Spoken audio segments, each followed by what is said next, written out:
ഒറ്റ കോർപ്പറേഷനേ ഉള്ളൂ, 3 ജില്ലാ പഞ്ചായത്തേ ഉള്ളൂ. ആ എണ്ണത്തിൽ എത്ര വർധനം? ആ ഫിഗർ ഒന്ന് പറയോ പ്രതിപക്ഷ നേതാവ്? 4 എണ്ണം ജയിക്കാനുള്ള എല്ലാ സാധ്യതയുണ്ട്. ഇപ്പൊ ഞാൻ പേര് പറഞ്ഞാൽ ശരിയല്ലല്ലോ.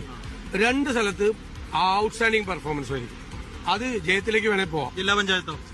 ജില്ലാ പഞ്ചായത്ത് 8-9 എണ്ണം. ഏതാന്ന് ചോദിക്കരുത്. കഴിഞ്ഞ പ്രാവശ്യം അറിയാലോ വളരെ കുറവുണ്ടായിരുന്നു. പ്രാവശ്യം 8-9.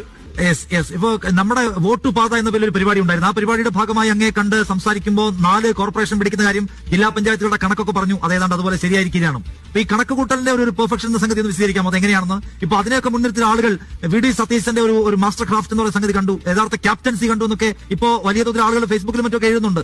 അതിനോടൊക്കെ എന്താ പറയാൻ തോന്നുന്നത്? അല്ല, അതിനോടൊന്നും ഞാനൊന്നും പറയാറില്ല സാധാരണ അറിയാലേ. പക്ഷെ നിങ്ങൾ എന്നോട് കണക്ക് വെച്ചിരുന്നു യാത്രയിൽ. ഞാൻ എന്റെ പാർട്ടിയിലെ നേതാക്കളും സഹപ്രവർത്തകരും സാധാരണ UDF-ലെ സഹപ്രവർത്തകരും ചോദിക്കും.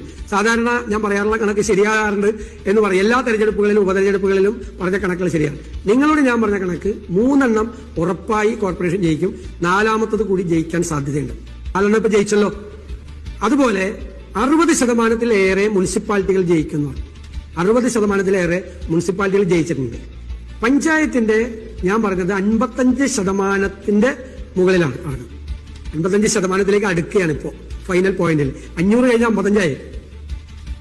അത് നമ്മൾ എല്ലാ ജില്ലകളിലും നമ്മൾ പോകും, സഞ്ചരിക്കും, നമ്മൾ ഫീഡ്ബാക്ക് എടുക്കും. നമ്മുടെ പ്രവർത്തകരിൽ നിന്നെടുക്കും, സ്ഥാനാർത്ഥികളിൽ നിന്നെടുക്കും, നേതാക്കളിൽ നിന്നെടുക്കും, മാധ്യമ പ്രവർത്തകരിൽ നിന്നെടുക്കും, പൊതുസമൂഹത്തിൽ നിൽക്കുന്ന ആളുകളിൽ നിന്നെടുക്കും. ഇത് നമ്മുടെ ഒരു പൊളിറ്റിക്കൽ അസസ്മെന്റ് ആണ്. നമ്മളിപ്പോ ഒരു കാര്യം ഒരു മീറ്റിംഗിൽ അവതരിപ്പിക്കുമ്പോൾ ആ മീറ്റിംഗിൽ അതിനുണ്ടാകുന്ന റെസ്പോൺസ്, അതിനൊരു തണുത്ത റെസ്പോൺസ് ആണെങ്കിൽ ചിലപ്പോൾ അത് വലിയ ഇമ്പാക്ട് ഉണ്ടാക്കാത്ത കാര്യമാണെന്ന് മനസ്സിലാവും. അതൊക്കെ നമ്മുടെ ഒരു പൊളിറ്റിക്കൽ അസസ്മെന്റ് ആണ്. ആ അസസ്മെന്റിലാണ് കുറെ ദൈവാനുഗ്രഹം കൂടി കൊള്ളാണ് അത് ഏകദേശമൊക്കെ കൃത്യമായിട്ട് വന്നത്. എനിക്കിപ്പോ ഭയങ്കര സന്തോഷമുണ്ട്.